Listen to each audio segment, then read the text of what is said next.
Hello, English learners. Welcome back. We are here at English Pod. I am joined with Erica. And my partner in crime, Marco. All right. So today we're going to be talking about a really great topic, one of my favorites. Beer. Beer. So beer is a very popular drink, especially in bars and when you go out. Yes, it's very common with students, I think. Yes. And it's also not very strong like a vodka or whiskey. Yes. Okay, so we are going to be at a bar today and we're going to be looking at some of this vocabulary that you would find. Yes, I mean, you've got to know this beer vocabulary.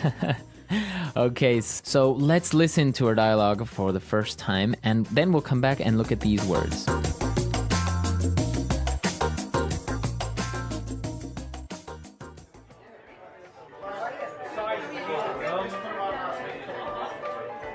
Hey man, what do you have on tap?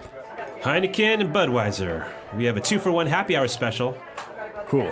Give me a pint of Heineken and half a pint of Bud. Okay. Pint of Heineken, half pint of Bud for table 6. What about some appetizers? Sure. Let's have some nachos and mozzarella sticks. Okay, that'll be $80. What? What?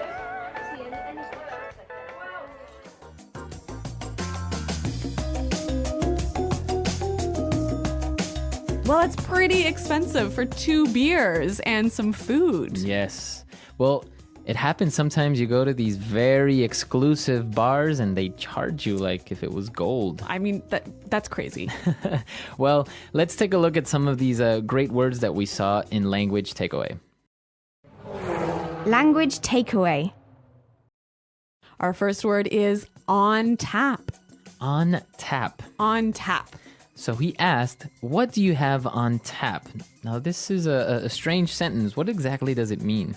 Okay, well, he's asking about what beers the bar has. But not in a bottle or not in a can, right? Right. So, in a bar, there's often this machine, right, that will pour very fresh beer right directly into the glass. Into the glass. Yeah, this is a very popular thing because, like you say, it's fresh beer. Yeah, it tastes better. Tastes better. Yeah. Okay, so what do you have on tap? What do you have on tap? All right, let's take a look at our second word. Happy hour. Happy hour. Happy hour. Happy hour. Now, this is very common and popular with bars. Yes. What is it when they have a happy hour? Okay, a happy hour is a period of time where the drinks are very cheap. Okay, so happy hour could be from 5 p.m. till 10 p.m., 50% off. So if the drink is $4, then it is now $2 in happy hour. Okay, perfect.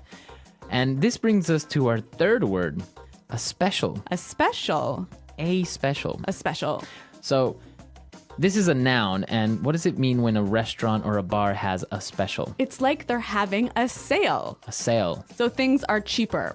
So it could be, for example, a Monday night special. Or, like in the dialogue, a happy hour special. Okay. So it is a promotion. Yes. All right, very good. And now they ordered a pint of Heineken and half a pint of Budweiser. Pint. This is a very, very special beer word. So a pint is the size of your glass. Okay, so we understand how much a pint is. What would be the equivalent in liters? A pint is 0.4 liters. Okay, so almost half a liter Yeah. is 1 pint. Yes. Okay. It is very common when you go into a bar, you can order a pint of beer. Yes, exactly. In English, we don't say I'll have half a liter of beer. Right. So let's take a look at our next word on Language Takeaway. Appetizers. Appetizers. Appetizers. Appetizers.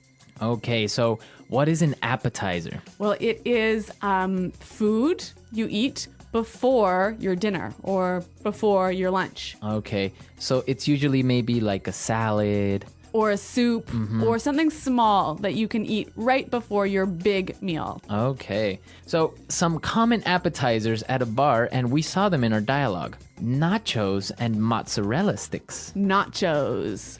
Nachos. Nachos. Nachos. So nachos are little chips, right? Yeah, corn chips.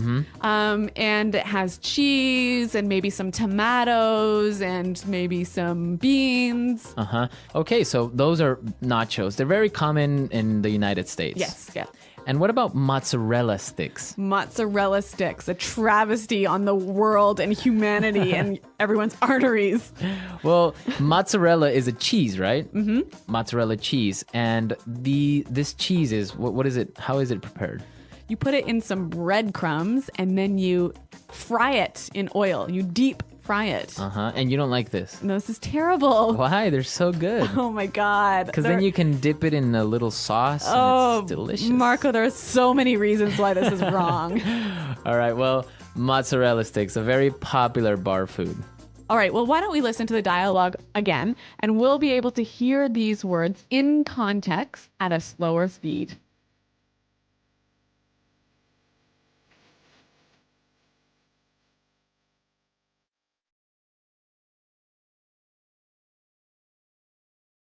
Hey man, what do you have on tap? Heineken and Budweiser. We have a 2-for-1 happy hour special. Cool. Give me a pint of Heineken and half a pint of Bud. Okay. Pint of Heineken, half pint of Bud for table 6. What about some appetizers? Sure. Let's have some nachos and mozzarella sticks. Okay, that'll be $80. What? What?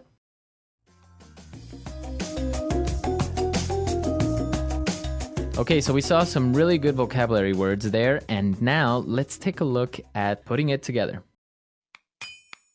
Putting it together. Well, in this lesson, we are going to look at one phrase that sometimes causes problems. So let's listen to this phrase that we're talking about. What about some appetizers? What about some appetizers? Okay, so this phrase, what about? Yeah, I often hear people use it to ask a question.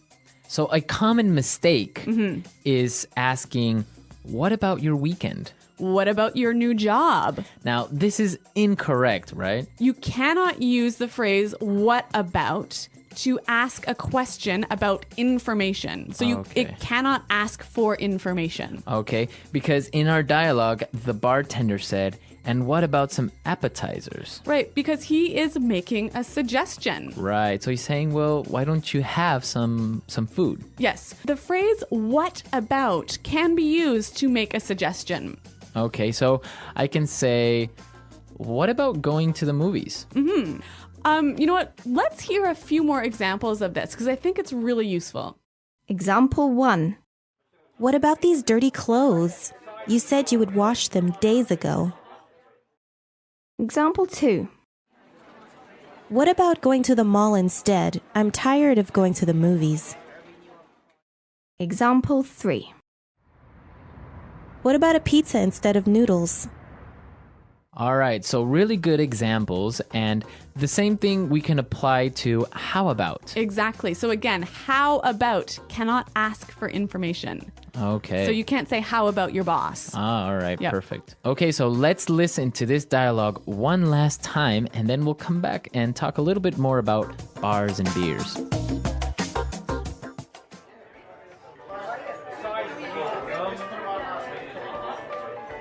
Hey man, what do you have on tap?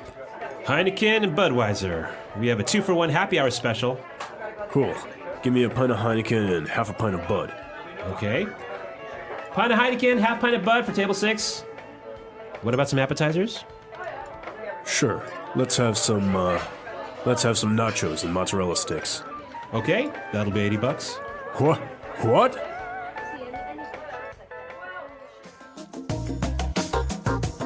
Well, Marco, I know you're a big fan of beer, and actually, I think everyone here at Praxis is a big beer drinker. And this is the perfect opportunity to tell everyone about the world-renowned beer shake.